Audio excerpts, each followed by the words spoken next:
Bienvenidos al tercer episodio de nuestra tercera temporada de Emergencia de Sin Sentido Común. Es una alegría nuevamente estar con ustedes ahora semanalmente. Se sabe de que cuando la situación lo amerita hay que hacer un pequeño esfuerzo. Entonces estamos ya en este tercer capítulo y estamos con un invitado que, debo decir, es un honor tenerlo acá después de mucho tiempo queriendo invitarlo y no pudiendo traerlo porque estaba viviendo muy lejos. Pero por fin tenemos acá a el único, el grande, Diego Castro. Estimado, ¿cómo están? Muchas gracias por la invitación. A todo esto está el arroba acá abajo en este momento. Perfecto. Es un honor para mí estar en este programa tan famoso en el mundo entero. Yo vivo en Holanda, estoy haciendo un doctorado en filosofía allá y allá se comenta mucho de este programa. Tengo un fan day que ahí me contaron que llega hablando a las clases. Sí. Fanebren ahí dijo que no. Exactamente. Y bueno, como estábamos diciendo, como hemos dicho en los capítulos anteriores, esta es una temporada especial a propósito de el estallido, o el 18O, o la Revolución de Octubre, la Revolución de los 30 pesos, el despertar de Chile. Tanto, somos poéticos quizás, para ponerle nombre a las cosas. Sí, claro. País de poetas. País de poetas, dicen por ahí. Cristian, ¿cómo estás tú? Como diría mi padre, hasta acá vamos bien, dijo el pavo en la puerta del horno, ¿cierto? Nunca se sabe. Sí. Y bueno, darle un saludo a la Dani, que no pudo estar acá. Podrán haber notado su ausencia los que estén viéndonos en lo audiovisual, no solo nos escuchan. Claro. Y me sumo a la bienvenida de Diego. Quería resaltar algo muy bonito, que hemos hecho muchos capítulos quejándonos con justa razón de lo perniciosas que son las redes sociales para difundir odio, rencor y división. Racionalizaciones. Claro. Pero hay veces, como en esta ocasión, que si no hubiera sido por las redes sociales no hubiéramos conocido, al menos en mi caso, no hubiera conocido a alguien como Diego y con intereses en común, pero también con la diversidad suficiente para poder aprender de algunas cosas. Creo que eso es lo más bonito. Cuando hay un punto común y que eso permite ampliar a caminos diversos, como en este caso la argumentación, el discurso. Claro, sí, muchas gracias. Es verdad, pues hemos interactuado harto en Twitter, sobre todo, nos mandamos artículos, papers y cosas y estamos viendo las cosas desde un punto de vista parecido, pero no tanto, como dice Claro, Cristian. Sí. Bueno, es bonito cuando la gente que interactúa en las redes sociales, en el mundo virtual, se termina conociendo, se conoce. Por supuesto. Así es. Sí. Bueno, Diego, lo primero, ya nos adelantaste un poco, pero cuéntanos, ¿qué estabas haciendo allá tan lejos cuando ocurrió esto del...? Mira, ese día, un amigo, yo vivo en Delft. Bueno, les cuento que estoy haciendo un doctorado en la Universidad de Groningen, en Holanda, que queda al norte, y mi señora está en la Universidad de Delft, que queda cerca de Rotterdam. Entonces yo vivo en Delft, viajo un día a la semana a Groningen, a veces me quedo, a veces no, y el resto de la semana estoy en Delft. Y un amigo mío que llegó me dijo que quería ver una exposición de una artista chilena que se llama Cecilia Vicuña, que estaba en Rotterdam, la exposición, porque su señora estudiaba, digamos, a esta artista y quería que le comprara un libro que lo vendían ahí nomás en la exposición. Fuimos. Cecilia Vicuña era una artista visual y poetisa, que desarrolló su trabajo mayormente durante la dictadura. Era un trabajo como de resistencia, desde el feminismo, desde los pueblos indígenas, hacia, por cierto, la dictadura, pero también al neoliberalismo, todos estos conceptos, como todo muy poético, hacía como unos artefactos parecidos como a los de Parra, de ese tenor, pero como con este matiz. Entonces yo estaba viendo esto y sabiendo que ya lo que se incubaba en Chile fue como bien chocante también ver la exposición de Cecilia Vicuña. Lo invito a googlearla porque se van a sorprender. Porque estaba diciendo muchas cosas que estaban ocurriendo en ese momento en Chile. Y eso a mí como que me chocó.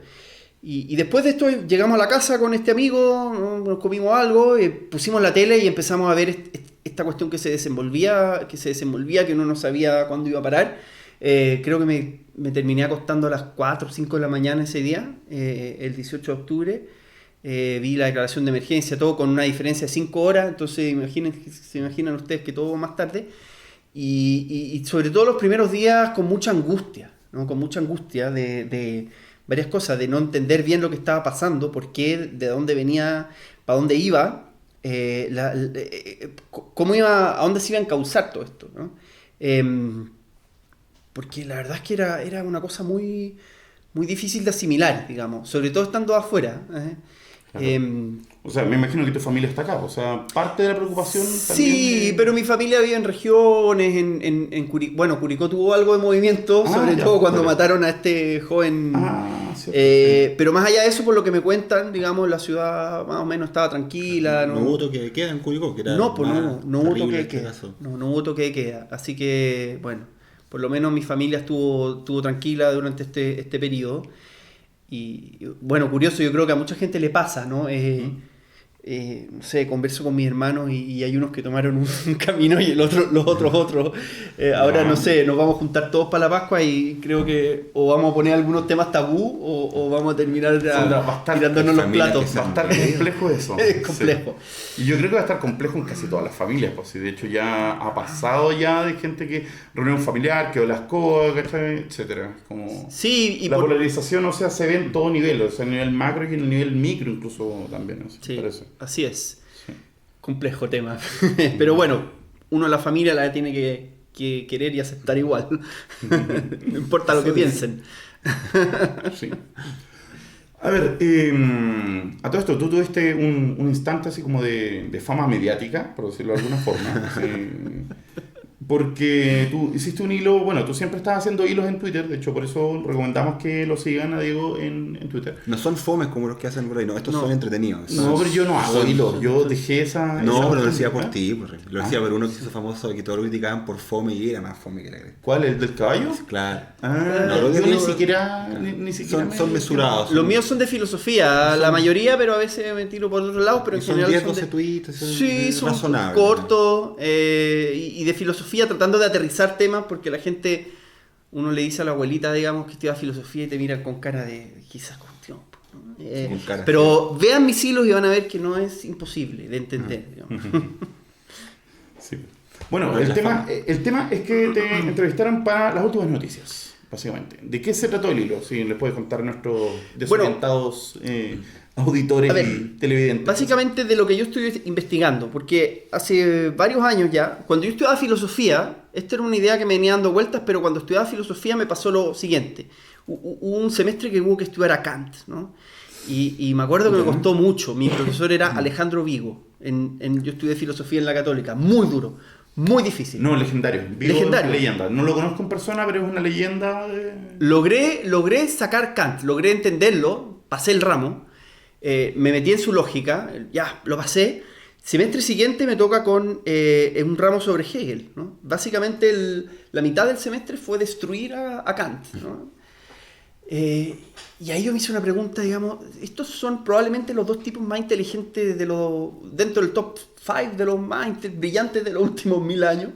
Están estudiando exactamente el mismo fenómeno y tienen un desacuerdo total sobre lo que están diciendo, ¿no? Entonces aquí está pasando algo raro.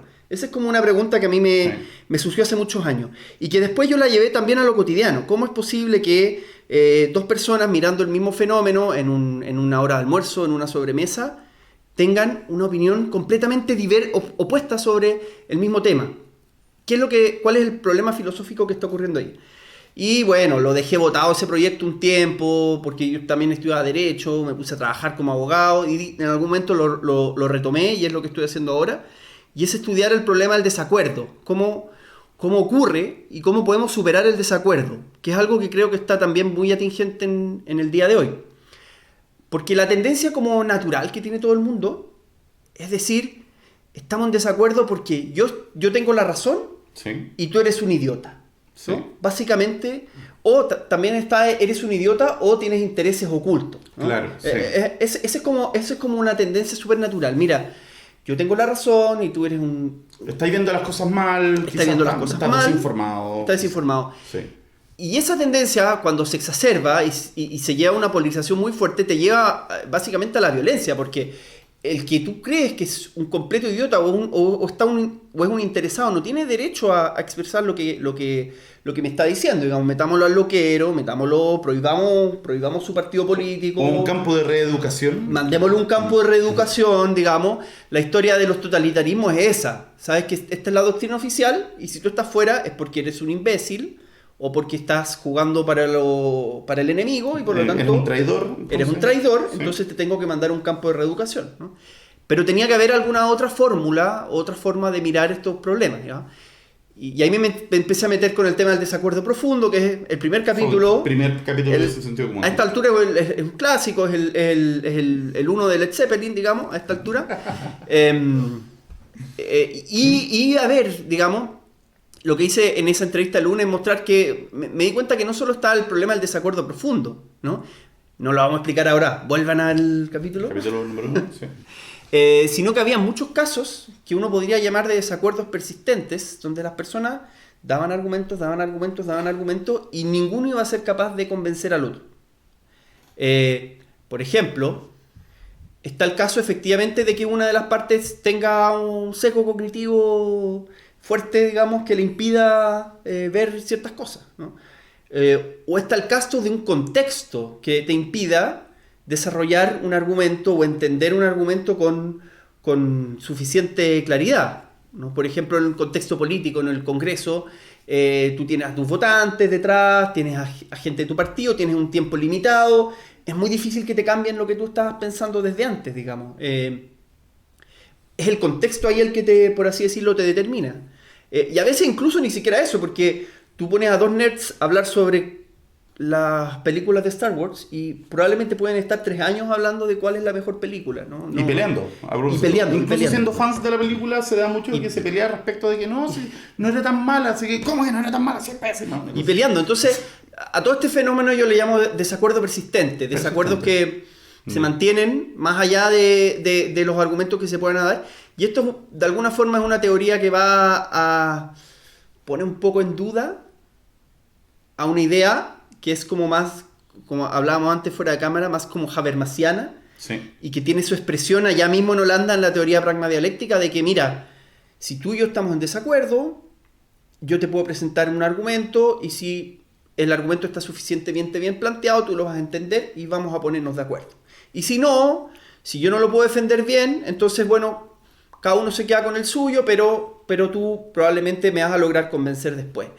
Esta idea también está en Descartes. Descartes dice algo así como, si tú y yo estamos en desacuerdo, es porque uno de los dos está equivocado. Y ni siquiera, probablemente estemos los dos equivocados porque si no yo te podría haber convencido.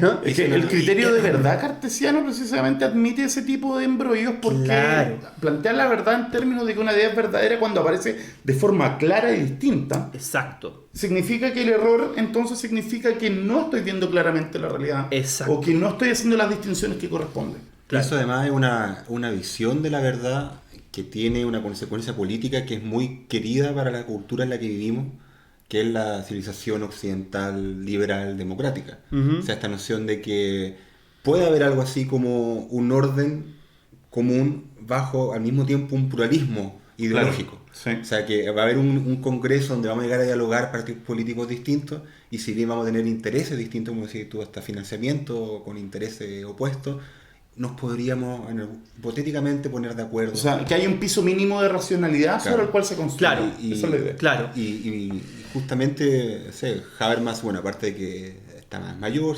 cumplió 90 años, como una fecha simbólica, pero ha sido erigido justamente algo así como el filósofo oficial de la Unión Europea. Justamente esa cuestión del el Estado postnacional, o sea, hagamos un orden jurídico, social, que se sobreponga a estos tribalismos atávicos que arrastramos desde la Edad Media y sea una cuestión puramente argumental. Suena muy bonito, pero vemos que... claro, y en el norte de Europa, sobre todo, tiene mucho asidero, porque, por ejemplo, yo vivo en Holanda, donde existe lo que se llama la poldercultuur, o sea, estos tipos, acordémonos que vivían en una especie de pantano, entonces aquí tengo ¿no? Por ejemplo, imagínense que esto era pantano y ellos ponían unas represas, ¿no? Y acá esto lo sembraban y ponían unos molinos para sacar el agua, drenar el agua, ¿no? Y estos proyectos duraban décadas antes de recibir financiamiento, porque de ahí a que eso produjera, y era muy caro. Entonces, ¿qué es lo que hacían? Juntaban plata entre varios gremios, se ponían de acuerdo y tenían unos sistemas súper interesantes para ponerse de acuerdo y para lograr que el polder funcionara, ¿no? Y a partir de ahí, como que construían una suerte de comunidad que siempre iba como llegando a acuerdos y que vivían en este margen y esto es lo que se llama la poldercultuur, que es como tenemos ciertos objetivos comunes y los fijamos y llegamos a acuerdo racional sobre esos objetivos comunes. Claro, hay cierta homogeneidad, había cierta homogeneidad en ese sentido cultural, digamos, Claro. incluso socioeconómica.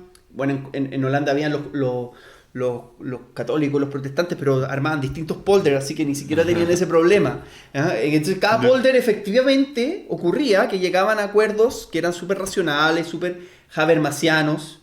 Y si uno ve, por ejemplo, la teoría pragmadialéctica, es un poco lo mismo, porque piensan ellos, mira, acá hay ciertas condiciones, que si la gente actúa racionalmente, se sienta con la cabeza fría, vamos a llegar a un acuerdo que va a ser un acuerdo racional. Y eso es lo que uno dice, ya funciona bien, pero en estas sociedades más, en otros lugares, incluido el nuestro, que como que estamos más en fricción y más en choque, Sí. yo tengo a tener mis dudas sobre esto, digamos. Sobre la factibilidad de aplicar un modelo como ese en países que no tienen, por ejemplo, la similaridad cultural y que tienen los niveles de equidad que tienen Claro. los países del norte de Europa. ¿Sí? Exacto. Y que es antiguo, tiene que ver con los gremios medievales, o sea, no es algo que nació hoy. Entonces, por eso que la solución que yo estoy tratando de buscar es como mucho más pragmática. Y ahí viene como el esquema de lo que yo hablaba en Lund, ¿no? Que es decir, hay, por así decirlo, un primer nivel, que es como lo mejor a lo que podemos aspirar cuando estamos en desacuerdo. Imagínate que yo y Remy estamos en desacuerdo sobre qué hacer de aquí a... Pongamos un ejemplo como banal para entenderlo, ¿no? ¿A dónde nos vamos después del programa, ¿no? Entonces ¿Completo o claro. pizza? Imagina que estamos en desacuerdo. Tú quieres ir a los completos y yo quiero ir a la pizza y yo te presento argumentos y te convenzo de que es mejor ir a la pizza. Y tú como que dices, mira, sí, sabes que en realidad este gallo tiene razón, acá hay un local re bueno. Ya, vamos. Ya. Y ese es, por así decirlo, el óptimo. Porque Claro, es un óptimo social, porque llegamos a un acuerdo, y un óptimo epistémico, porque llegamos al mejor acuerdo posible, dadas las circunstancias y los argumentos que teníamos. Pero mira. esgrimiendo razones y evidencias. Po. Exacto. Y llegamos a ese me acuerdo. dijiste, no sé, esta pizza, por una cosa de precio-cantidad, la calidad es óptima, Exacto. los completos que hay acá no son muy buenos. Claro, listo, te Etcétera. convencí Sí. y vamos a llegar a una suerte de óptimo que es social y es epistémico a la vez. ¿ya? Sí. Todos felices. Ahora, cuando no llegamos a ese óptimo epistémico y que cada uno se queda, por así decirlo, en su trinchera, bueno, ¿qué es lo que pasa? Y ahí todas estas teorías como que no saben mucho qué decir, ¿no? Y lo que yo, digamos, planteo es que lo que hay que hacer ahí es como una suerte de renuncia, ¿no? Una suerte de renuncia. Porque, por ejemplo, la negociación es un buen caso. En la negociación, tú sigues pensando que la completería es mejor y yo sigo pensando que las pizzas son mejores. Pero yo te digo, mira, Remy, hagamos algo. ¿Por qué mejor no vamos hoy día a los completos y mañana a las pizzas? O sea, llegamos Ya. a una... Tú no cambiaste. Cediste, de alguna forma. De alguna forma cediste, llegamos Ya. a un punto medio, o decimos, ¿sabes que vamos a ese otro local que vende sushi para que no peleemos? Entonces, los dos cedimos parte de lo que consideramos lo óptimo, porque encontramos que el acuerdo es más importante. Claro, sí. Ahora, hay veces que uno cree que el acuerdo, que lo óptimo es más importante que el acuerdo. Po. Claro. Porque alguien te viene y te dice, oye, no, pero es que... Y tú dices, no, viejo, si es lo que yo no voy a ir a esos completos, si no hay caso. Yo me caen mal, no me gustan. gustan, puntos. Oye, pero es que... ¿Y por qué no a otro lugar? No, es que yo quiero ir a la pizza nomás, ¿no? Maximalismo. Claro, pero a veces tiene sentido. Si imagínate que somos dos cirujanos y digamos estamos operando y tú dices, oye, se nos está muriendo el paciente, démosle de esto. Y yo te digo, no, démosle de esto otro para salvarlo. Sería muy raro que llegáramos a una negociación así como, oye, hagamos algo y si yo te pago 100 lucas y le damos... No. Cortemos medio cerebro. Claro, como que, ponernos de no, acuerdo. claro, ahí parece que tenemos que buscar lo que tiene más razón, nomás no vale negociar. ¿Mm? Claro. Ahora, incluso si la negociación no falla, porque a veces las negociaciones no son posibles, sobre todo cuando una de las partes no quiere sacrificar parte de la verdad, por así decirlo, hay otro mecanismo que yo le llamo como el settlement, que es como decir, ya, ¿sabéis qué? Tiremos una moneda. Tiremos una moneda. ¿Tú estás de acuerdo con la? Dale, tiremos una moneda. Y si tiramos una moneda y los dos estamos de acuerdo, vamos a la suerte. O sea, en el caso de la negociación, más o menos uno quedó como con la mitad de lo que creía que era lo bueno. Claro. En la moneda uno ganó y el otro perdió, no hay nada que hacerle.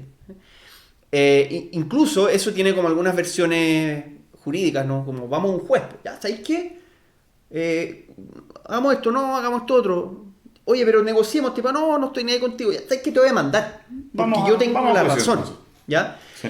Entonces, a lo que yo voy, ¿cuál es mi punto? Mi punto es que hay que entender el resolver el desacuerdo como todo este fenómeno súper omnicomprensivo, donde perfectamente, en ciertas circunstancias, tirar una moneda tiene todo el sentido del mundo. Y sabéis que si con eso vamos a evitar la violencia, por ejemplo, que vendría a ser el mínimo común, el mínimo racional, aquí sería como evitar la violencia o evitar el conflicto. Incluso a veces vamos a decir, ¿sabéis que no, po? Yo voy al conflicto. O sea, vale la pena el conflicto Claro. y está la razón de decir Claro. ninguna gran conquista se ha conseguido, ¿cachai? Con Claro. rondas infantiles. O sea, si ¿sí? tú eres un nazi, digamos, y yo te digo, oye, no, es que te convenzo de que no seas nazi, después no voy a negociar con que dejes de... Y en algún momento, no, que sabéis que está prohibido ser nazi. O sea, aquí yo no... Y eso en el fondo es violencia. La violencia puede ser institucional, pues no necesariamente tengo que pegarte un combo. Coerción. Puedo hacer una coerción institucional, mandarte a los pacos, digamos, meterte preso, violencia Foucaultiana, ¿no? Así como, el loquero también. Micropoder. Claro. Bueno, a propósito de que me sale Foucault al baile, encuentro interesante porque hay mencionado, aparece el concepto epistémico, ¿cierto? Como un criterio Claro. de verdad en este desacuerdo. Y los ejemplos hemos pasado desde Star Wars hasta una cirugía. Entonces podríamos decir que desde un desacuerdo estético Ujú. sobre un área particular del pensamiento, que son los gustos, que son las identificaciones Claro. emocionales, personales, hasta uno que podríamos llamar científico, que es Claro. donde se supone que los participantes se entrenan muchos años para despersonalizar sus juicios y hacer esto que hablábamos antes con la maquinita de Leibniz, de que se resuelve Ujú. solo. O sea, Claro. la ciencia, si es que hay algo así como la ciencia, pero sin importar lo que opinen los participantes, habrán conclusiones que se lleguen y que serán mejores que las anteriores, se supone. Entonces ahí, claro, en estos dos puntos es fácil ver el origen del conflicto, visualizarlo, pero lo que estamos viviendo es algo así como un punto, no quiero llamarlo medio, pero que tiene un poco de las dos, que es la política. Y que la política tiene algo de Valoraciones. epistémico. Hay tiene- cosas epistémicas, hay Claro. datos duros, pero sobre todo hay valoraciones. Claro, Claro, y hay claro. una cuestión estética también, o sea, de cuánto de la Claro. política son identidades, son símbolos, son... Claro. Y como hablamos, estos maximalismos, algunos por supuesto no pueden ser tan justificados, pero también hay otros que quizás no. Claro, hay el del, gente el que- del nazi es un buen ejemplo. Claro. Digamos. No Y- aguantamos nazi acá. Claro, o gente, no sé, o gente de izquierda que podría decir, bueno, lo que pasó con el acuerdo de la Constitución. Mm. Gente que decía, es que yo no voy a firmar ningún acuerdo, ese acuerdo ya está viciado por el hecho de que se haya firmado con el gobierno, con partido del gobierno. Y haya sido el acuerdo que haya sido, aunque haya tenido cuotas a los pueblos originarios, mujeres, aunque haya sido todo lo perfecto que quieran ser, ya es ilegítimo porque se transó ese dialogar con el gobierno. Claro. Entonces ahí hay una cuestión que ya no es epistémica, que ya tiene que ver con esa traición de Claro. grupo, podríamos decir, tribal. Y yo todavía no tengo claro si el acuerdo es tan bueno o tan malo. El día me levanto y digo, no, sí está bien. Otro día de la tarde estoy y digo, no, está como la abuela. Pero por lo menos asumo y reconozco esta... Claro. Que es como, Este vaivén. es como la primera.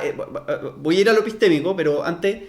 La primera etapa de todo esto es esa renuncia también, porque si yo creo que yo tengo la razón, no voy a estar dispuesto a negociar, por ejemplo. ¿Ah? Entonces hay que tener una suerte como de humildad epistémica, de decir, mira, viejo, yo creo que va por aquí.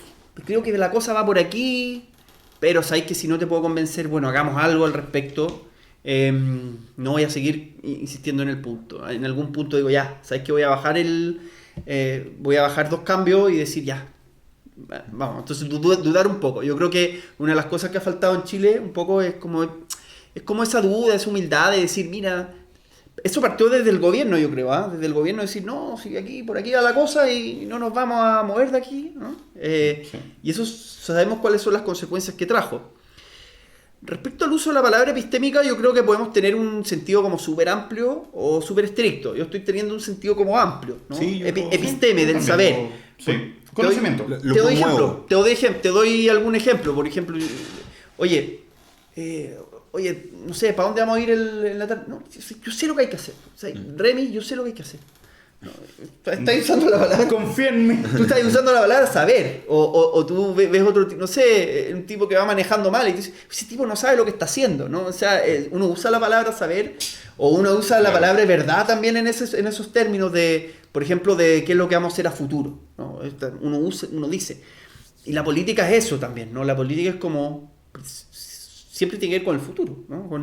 ¿Cuál es nuestra situación y qué es lo que voy a subir los impuestos? No ayer, pues si no puedo subir los impuestos para ayer, los tengo que subir para mañana.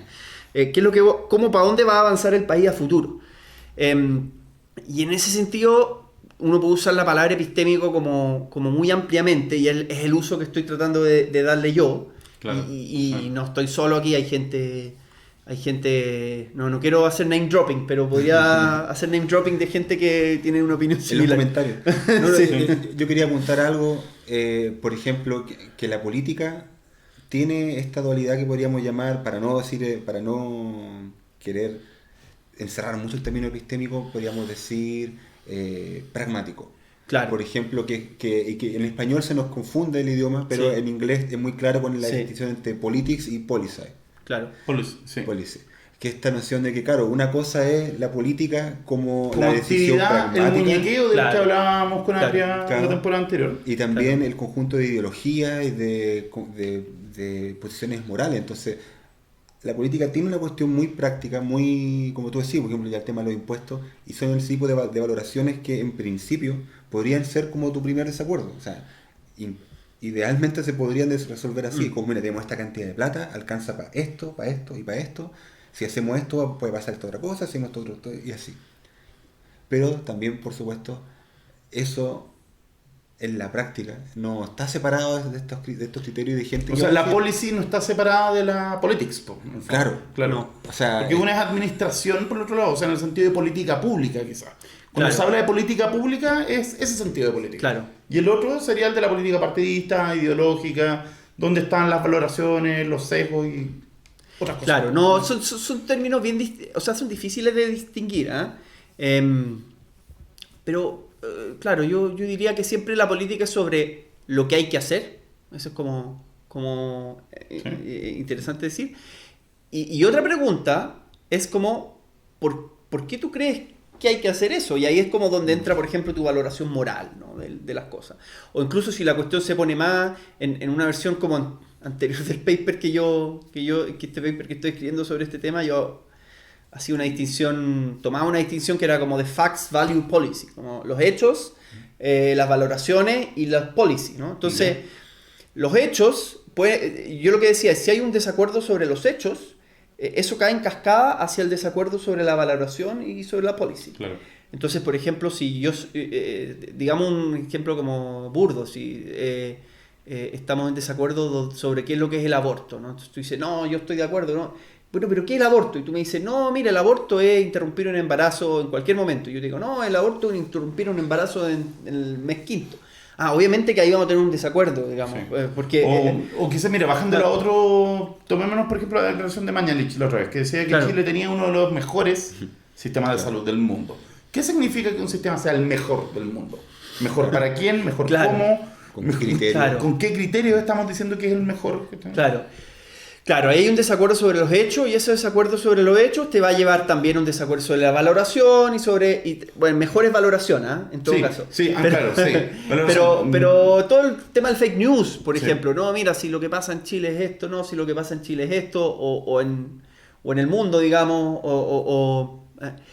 obviamente que el desacuerdo sobre los hechos te arrastra a los demás. Claro, y el sí. desacuerdo sobre las valoraciones también.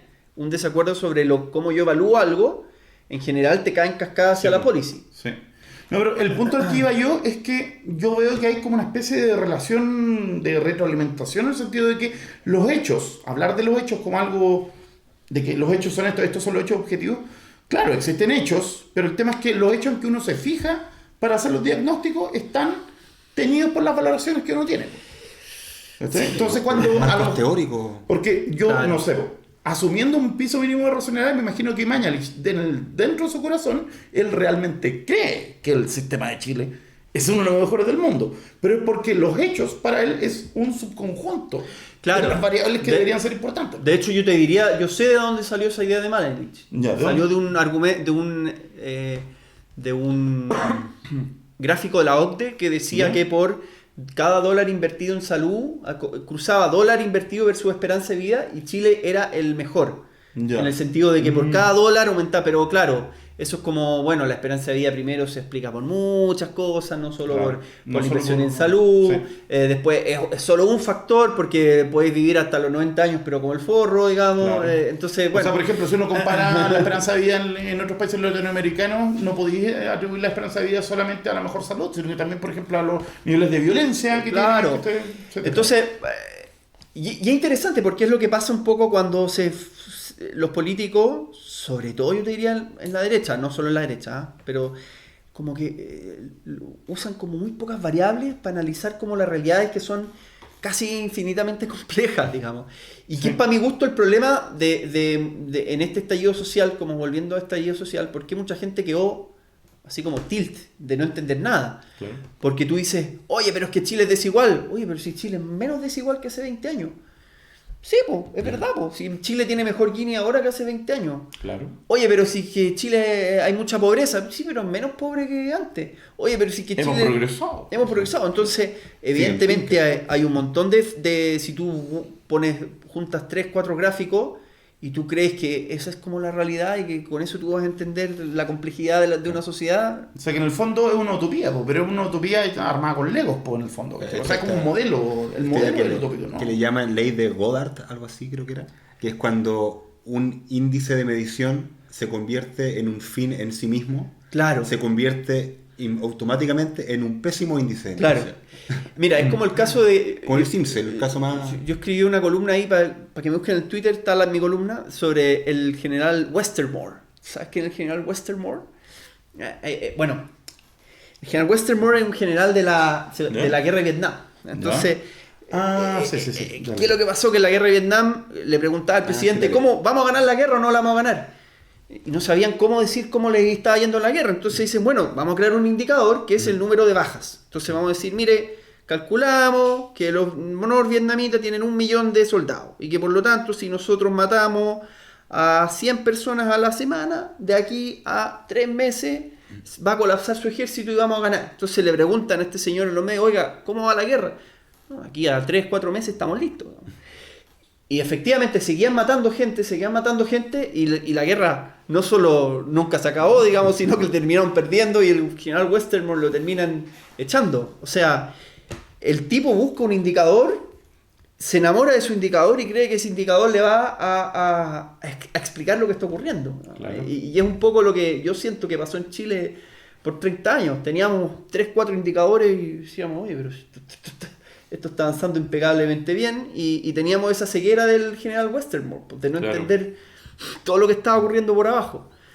Sí, no solo no entender, quizás no querer escuchar también, así.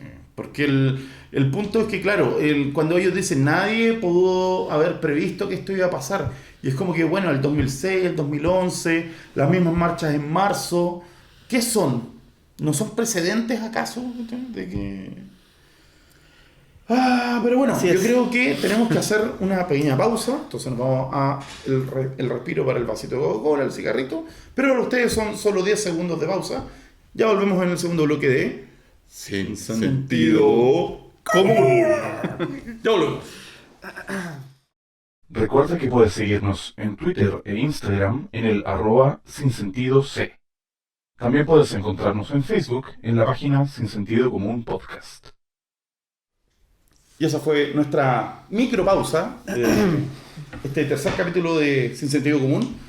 Y oye, a todo esto no había dicho esto y tenía que decirlo, de hecho me pidieron que lo dijera, de que hoy día por primera vez tenemos algo así como un micro auspiciador. por decirlo así. pero qué maravilla. Porque el lugar donde estamos, en este lugar, esta sala de reunión, esta oficina, pertenece al IFIC, que es el Instituto de Filosofía y Ciencias de la Complejidad.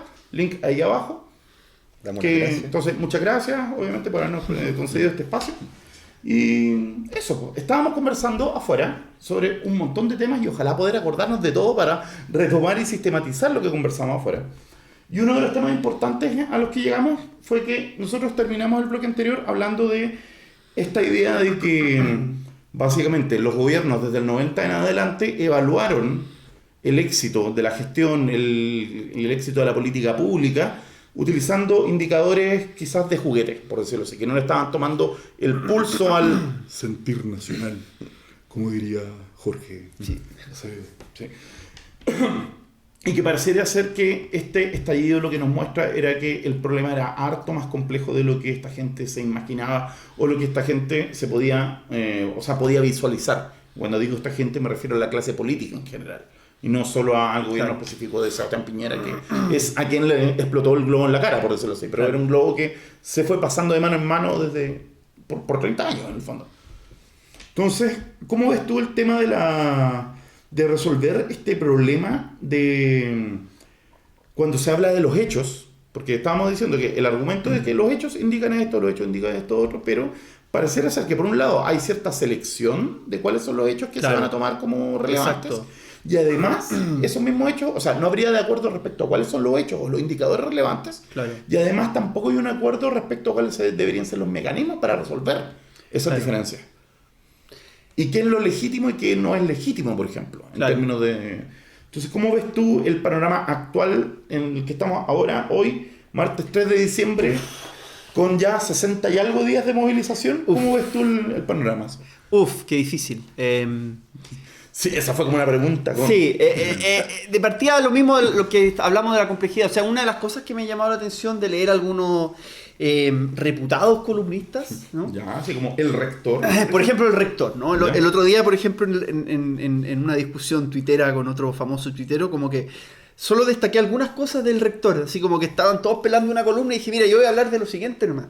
Aquí dice, pareciera ser que, sin embargo, lo que sucede es, en realidad, o sea, el rector parece que entiende lo que pasa, digamos. O sea, mire, lo que está pasando en Chile no es eso, sino que es esto otro. Y ahí eso a mí me genera cierto escepticismo. Y hay otra serie de personajes que han aparecido que es, mire, lo que pasó en estos últimos 30 años fue X y Z. Mire, lo que hay que hacer es esto. Mire, lo que hay que hacer es esto otro. Y yo la verdad que ahí como que soy mucho más escéptico. Lo mismo que estaba hablando de la complejidad. Es súper difícil establecer qué es lo que pasó. Mire, o sea, si quieres ver el estallido social, uno lo puede ver, por ejemplo, desde teoría del caos, ¿no? Como un pequeño hecho. El teoría del caos te dice pequeños hechos que, por así decirlo, van generando un efecto en cadena y que si ese hecho original no hubiera ocurrido, quizás no hubiera pasado nada. Si quizás el ministro de Economía no hubiera dicho, mire, sabe que si se levanta más temprano, quizás nada hubiera pasado o hubiera pasado en 10 años más. No lo sabemos.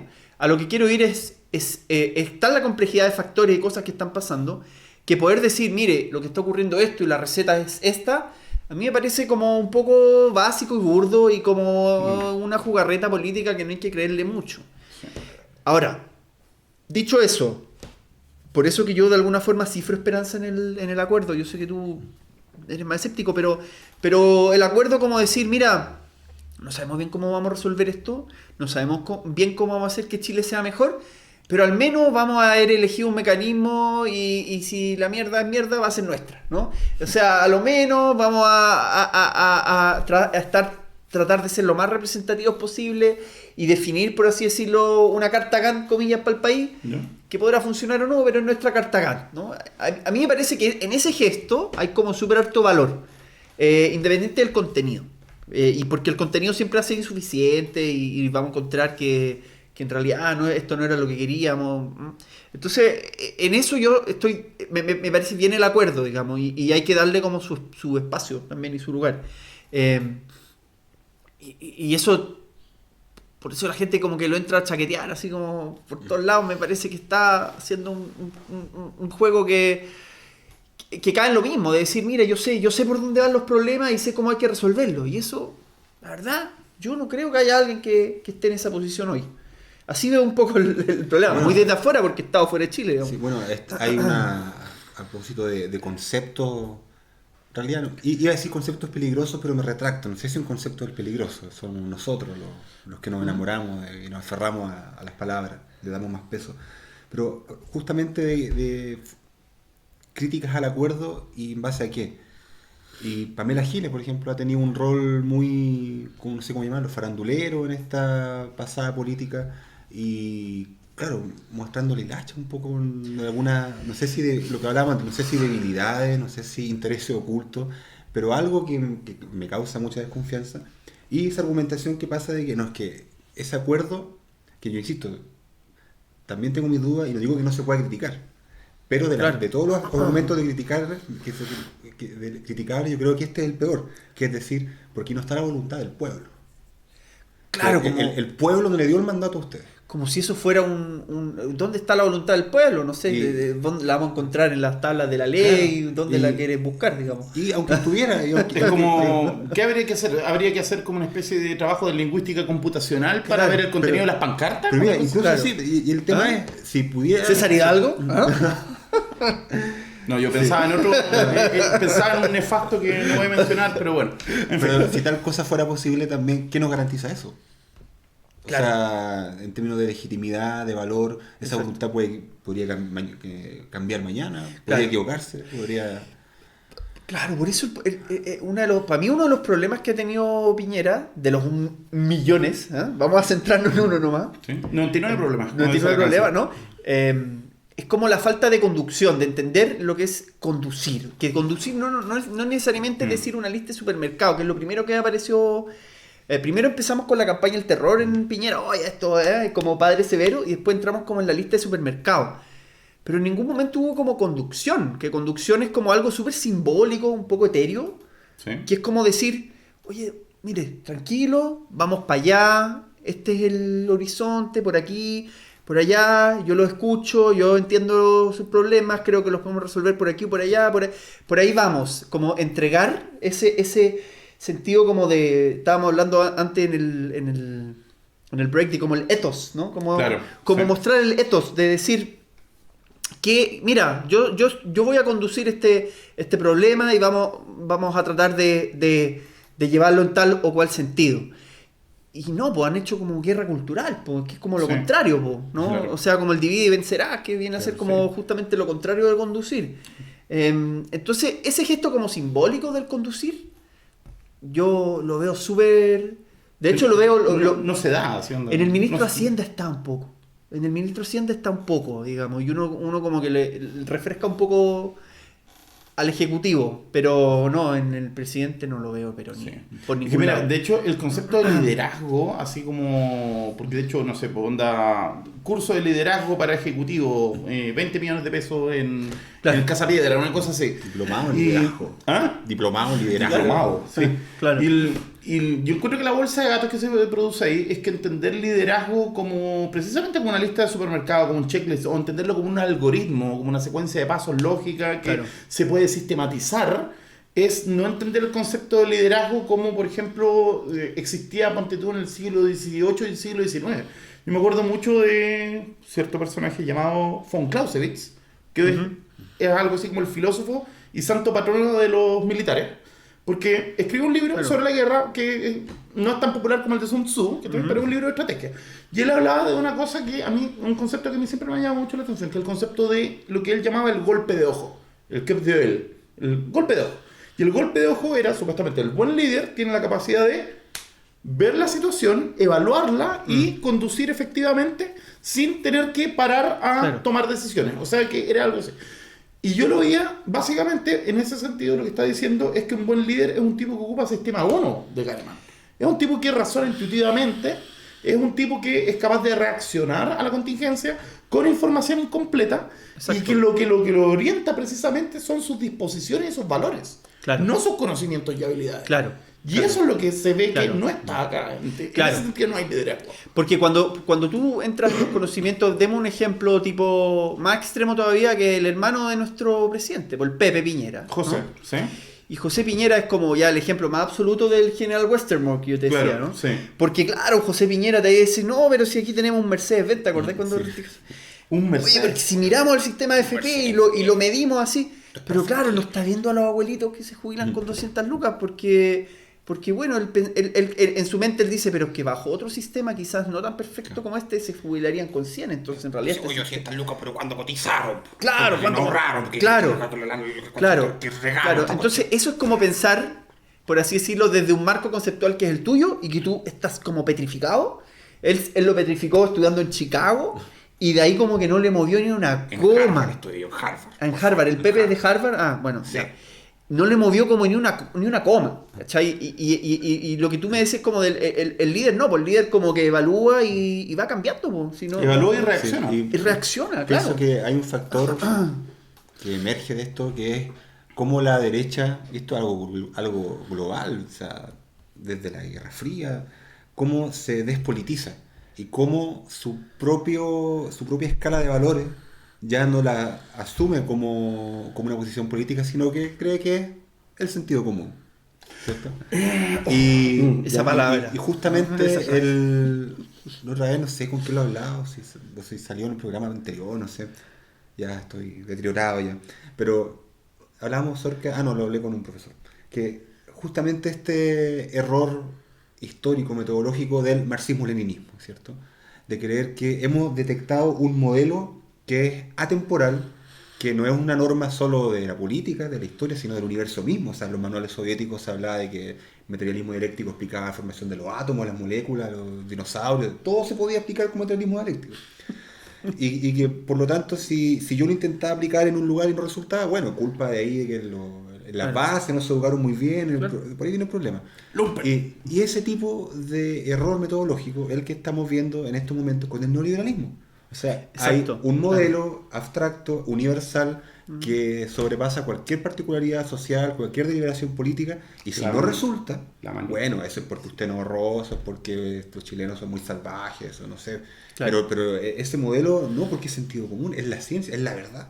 Claro, claro. Yo te diría que hay como dos tipos de políticos, ¿no? Está como el médico y el chamán. Entonces el médico dice, evalúa y dice una receta, pues dice, no, mira, si lo que hay que hacer aquí, en este caso el neoliberal se comporta así, pues, como médico, pues.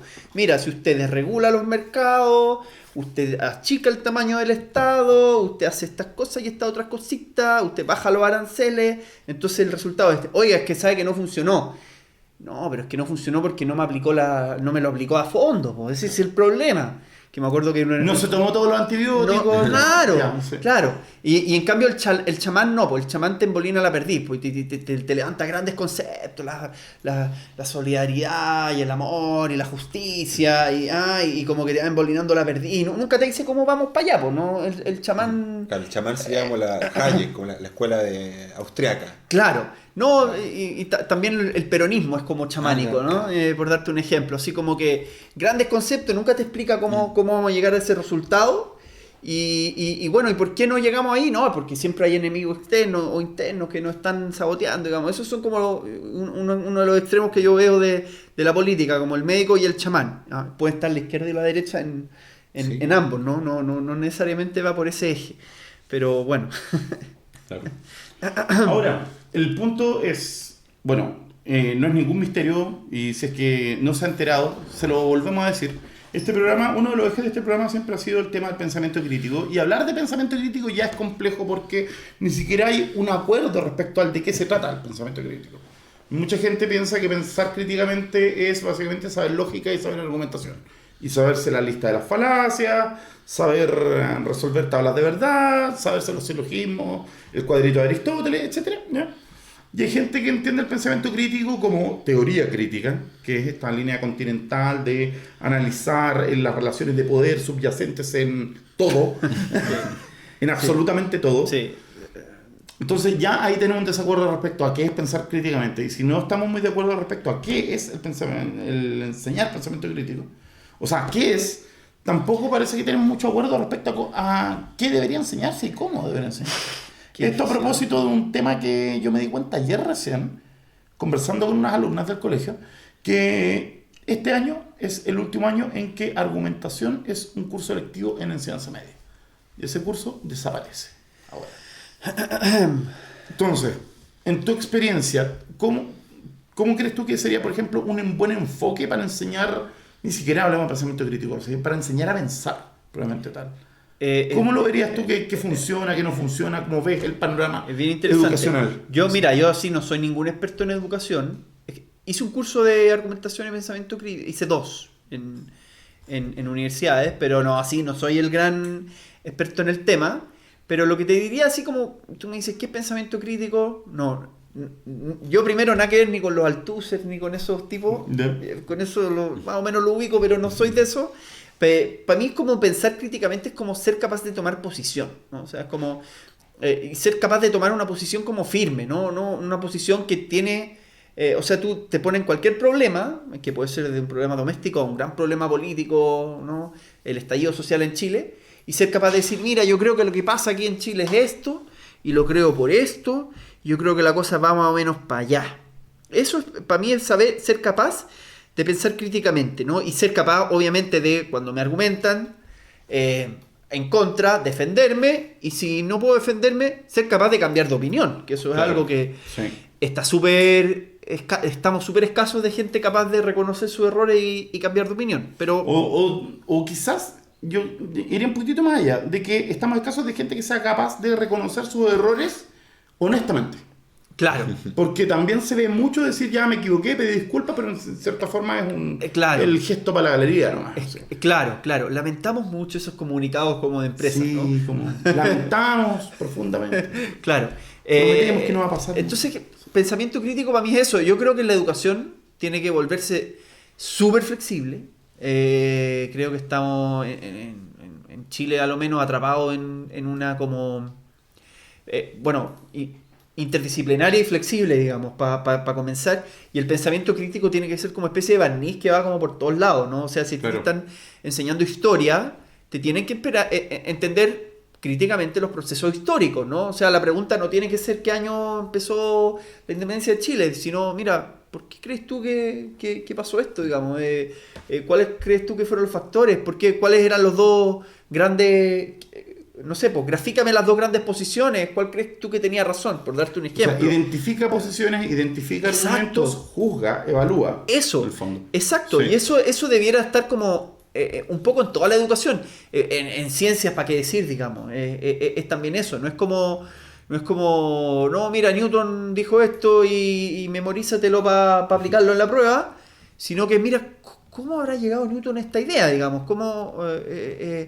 No sé, piénsalo, digamos, trata de reconstruir el pensamiento de Newton, obviamente ayudado, para llegar a la conclusión de que, no sé, pues de que toda acción tiene una reacción, digamos, por darte un ejemplo. Entonces, yo creo que pensamiento crítico así tiene que ser una cosa súper transversal, Claro. tiene que estar aplicado en todo, digamos, y tenemos que aprender en cualquier cosa que estemos leyendo, bueno, literatura, todo eso, está lleno de pensamiento crítico, digamos. A hacer eso, a evaluar, ver dónde estamos parados, ver lo que creemos, ver lo que no creemos y por qué lo creemos, digamos. Y qué es lo que crees de al frente y si tiene mejores o peores razones que las mías, ¿no? Por ahí va para mí el gusto. ¿Cómo se logra eso? No sé, yo creo que tiene que ver con la formación de los profesores, del currículum Claro. educacional, de todo un poco, ¿no? Sí.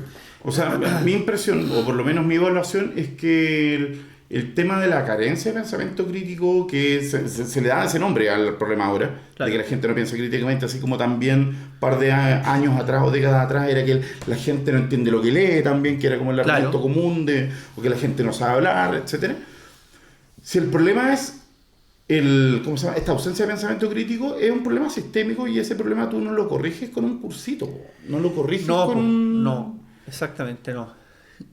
Y podemos pasar a otro tema, que hoy en día yo como te digo, nunca he trabajado en colegios, pero me imagino que el cabro de 14, 15 años se informa por redes sociales y es todo Claro, lo que conoce. sí, sí. Entonces aquí entramos en otro problema que son los silos y los secos cognitivos asociados a las redes sociales que van profundizando estos problemas.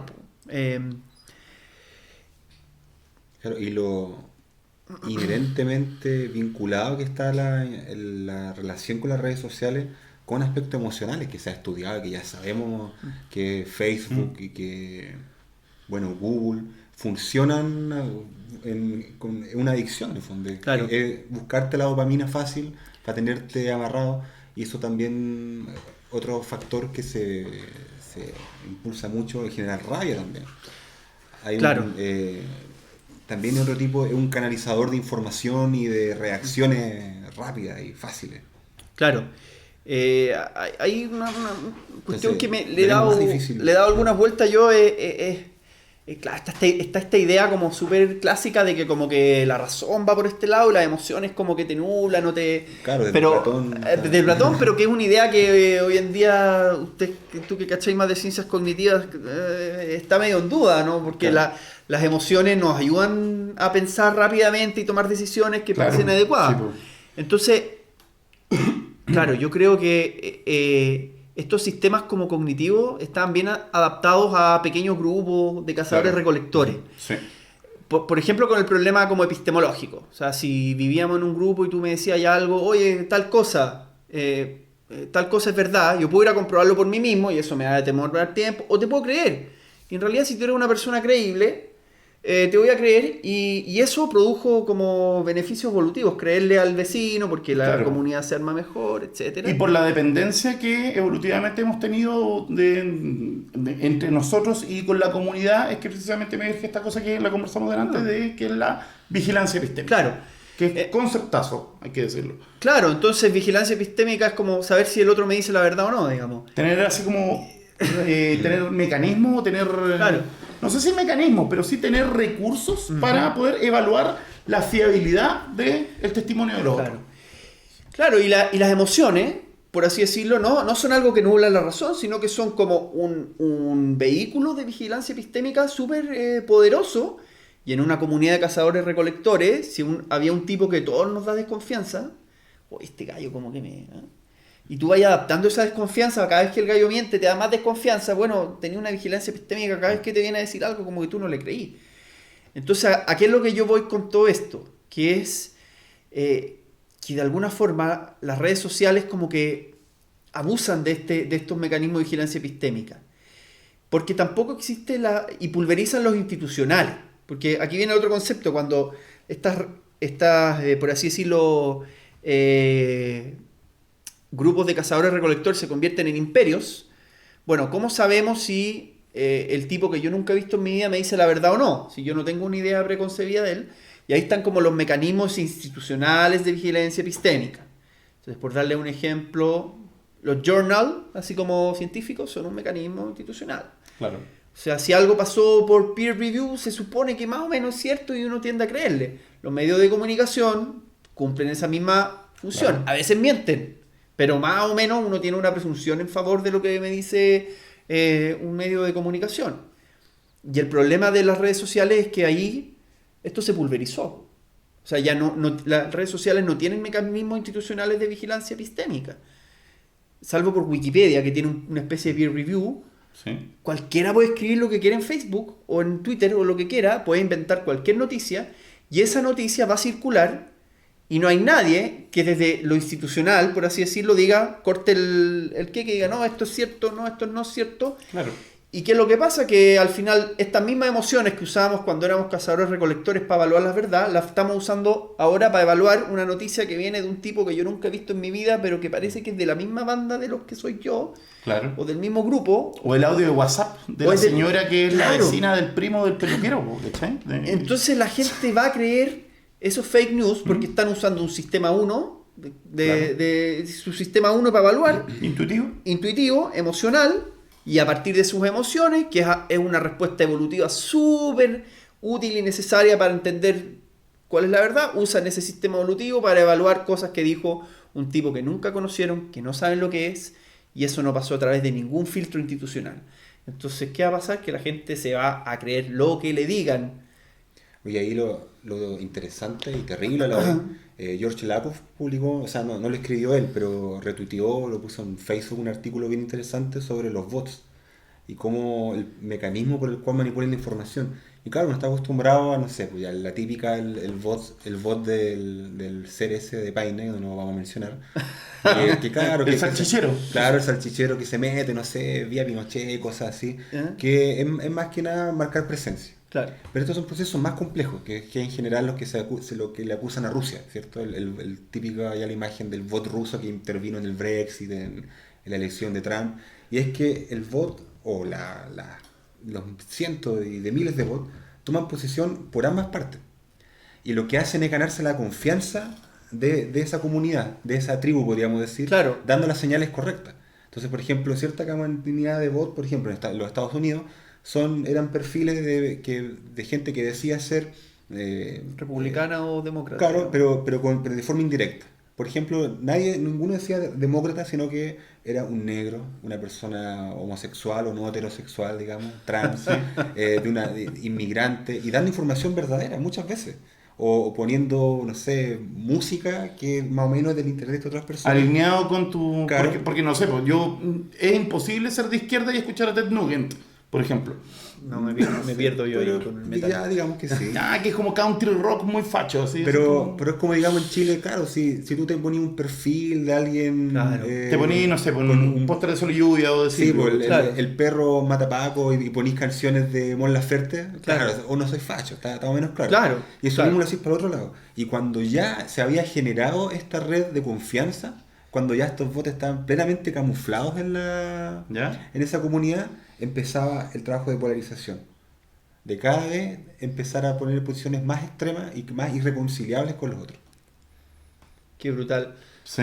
Y usar esos mecanismos como evolutivos de la tribu, si eso Claro, es lo o sea, curioso. primero entraste, Eso es lo ganaste curioso. la confianza. Pero sin la mediación institucional que Sí. digamos que existió en algún momento. Bueno, ¿quién lo hace? Weibo en China. Ahí hay una mediación inmediata. Claro, Publicó algo falso, 2 puntos menos. claro. No, Bueno, ahí lo vamos a llamar después a hablar. No con sé él. si sea una buena solución, pero no. Pero yo también creo que hay como que el llamado a la gente para mí siempre es como mantener cierta humildad también respecto a todo lo que yo Sí. leo. Un ejemplo, yo esto se lo he dicho como a familiares también, como no reenvíen WhatsApp, audios de WhatsApp. No. No. Salvo que ustedes comprueben la información por otro lado, no reenvíen esas cosas. Hay que decir que en Instagram han aparecido por lo menos como 2 cuentas, y las voy a linkear abajo porque no me acuerdo el nombre específico, de periodistas fact-checkers. El tema del fact-checking está agarrando mucha fuerza, pero lo feo es que el fact-checking me da la impresión de que los mejores fact-checkers son precisamente los que están fuera de los medios, no los medios mismos. Es como, pero bueno, eso y de hecho en realidad no sé, el único medio que sé que lo ha adoptado esa bandera como tal ha sido La Tercera, Sí. creo. El De los Mercurio otros se no está se sabe. subiendo también. ¿Ah? El Mercurio se está subiendo. Ya, al tema esto de chequear los datos. Sí. Bueno, en Instagram hay por lo menos 2 Instagram de fact-checkers que los vamos a linkear ahí. Pero yo quería ir a otro punto, a propósito de eso mismo. Y quería hacer una pregunta así como, ya saliendo de la argumentación, saliendo de la filosofía, una cosa más bien personal. Porque lo que a mí me pasa, mi drama humano, el drama humano de Ramos es el siguiente. Yo tengo una posición política más o menos definida, que es producto obviamente de mi historia de vida, de las cosas que me pasaron cuando adolescente, cuando adulto, las cosas que he leído, que he estudiado, las personas que he conocido. Tengo una posición. Para algunas personas es medio amarilla, para algunas personas es de extrema izquierda, y para algunas personas es casi ya rayando en el DC. Entonces, si ustedes le preguntan a mis conocidos qué soy exactamente, Depende a quién. yo soy vagamente de izquierda. Así como vagamente de izquierda, muy vagamente. O sea. Y el punto es que cuando, por ejemplo, no sé, pues, aparece, ¿cachai? El señor con apellido de Viña, ¿cachai? No a contraargumentarme, sino que básicamente a tirarme una pachotada, ¿cachai? De decirme, no sé, que soy un flojo de mierda, que quiero todo gratis, o que soy un inmoral, que soy un traidor a la patria, etcétera, un montón de cosas así. Y yo tengo 3 opciones. O le digo algo así como, ok, boomer, ¿cachai? Así como, ya, onda, no, ignorarlo, lo bloqueo, o básicamente ya, digo, ya, sé que me voy a arrancar la camisa y ya, explíqueme, conversemos, dialoguemos, etc. El punto es que tener una actitud de humildad epistémica y de apertura pluralista es más desgastador que la cresta, cognitivamente hablando. Entonces es un tema que hemos hablado en estos últimos capítulos, es que pedir, así como ese tipo de actitud, es claro, es el óptimo, en términos de pensar críticamente, argumentar, ser, pero llevándolo así como a la real, no realpolitik, real social network. ¿Cachai? Claro. El tema ahí es, ¿cómo crees tú que uno debería hacer así como en la línea de corte entre acá hay futuro, acá se puede dialogar y aquí ya ni siquiera vale la pena, mejor ni meterse con eso? Sí. Porque se habla, por ejemplo, la ley de los 3 rounds, de que primero tú pones, te haces cargo de la objeción, dices cuál es tu punto y esperas una respuesta y si después te vas y no ves Claro. Es difícil, yo, así como también un tema personal, yo en general, por ejemplo, soy como bien activo. La única red social que tengo ahora es Twitter, no tengo ni Instagram, Facebook, nada, puro Twitter. Y nunca había peleado, hasta este último mes, nunca había tenido ni trolls, ni bots que me insultaran. Y empezaron a aparecer. Y el último El mes otro día vi un insulto a ti. me han hecho Muy bolsa, chistoso. digamos, he recibido, yo creo que el triunfo, eso sí, cuando tú logras que después de un rato el tipo como borra su insulto, tú dices, ya le gané, ¿no? Eso es como el triunfo. Pero me ha pasado eso y creo que igual no es tan difícil darse cuenta de quién está en esa actitud versus quién está en una actitud como constructiva de decirte, mira, esto es lo que yo pienso, o mi opinión va por acá o por allá, o esto es lo mío, digamos, creo que tú estás equivocado en tal o cual punto. No es tan difícil darse cuenta versus el tipo que te dice derechamente, bueno, me han atacado de ambos extremos, lo cual siempre me digo, no estoy tan mal, si no lo atacan de los extremos, uno anda por el medio. Sí. Me han atacado de ambos extremos y mi actitud es esa, es como, mira, sabéis que uno más o menos descubre quién está en una onda constructiva y quién no. Y el que no está en una onda constructiva, no hay que darle la pasada nomás, po. No podí. Mira, como Que yo, se envicia uno. como yo he tratado de conceptualizar el problema, mi impresión es que cuando el desacuerdo es respecto a hechos o respecto a... O sea, cuando el desacuerdo es epistémico, yo creo que vale la pena. Pero el problema es cuando Claro. el desacuerdo es moral, ¿cachai? Claro. Porque el desacuerdo moral no es que no se pueda resolver. Eventualmente una persona puede cambiar de posición moral, pero es un proceso obviamente mucho más largo, es un proceso casi de reeducación, parafraseando lo que habíamos dicho al principio. Pero el tema es que precisamente cuando el desacuerdo es moral está el tema de que tú no solo estás equivocado, además eres mala persona, por no Exacto. decir que eres un concha. Exacto. ¿Cachai? Y eso es lo que se hace muy complejo, ¿cachai? Como decíamos, ¿cómo saber cuándo alguien se puede desconchetumarizar? Claro. Versus Claro. los indesconchetumarizados. ¿Y quién desconchetumariza al desconchetumarizador? Claro. También. Claro. Exacto, que nos lleva a un... Ya que estamos en el IFIC, observación de segundo orden y todas esas cosas. Claro, segundo, tercer orden. Pues, sí.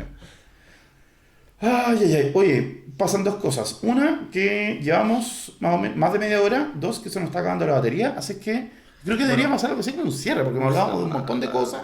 Sí. Y de hecho yo creo que da como para hacer quizás un segundo capítulo también, no sé, eventualmente, en un par de días más, un par de semanas más. Si quieren, si ¿Lo saben? Si lo piden. Si Vamos la a- ge- si- vamos a ver vamos cómo público. reacciona el público. Hay que escuchar la voz del pueblo. como Vamos a ver decía. si la hay, voluntad cuando popular. si escuchamos comentarios en YouTube, saquen ese tipo, digamos, no está aportando nada, lo vamos a acatar.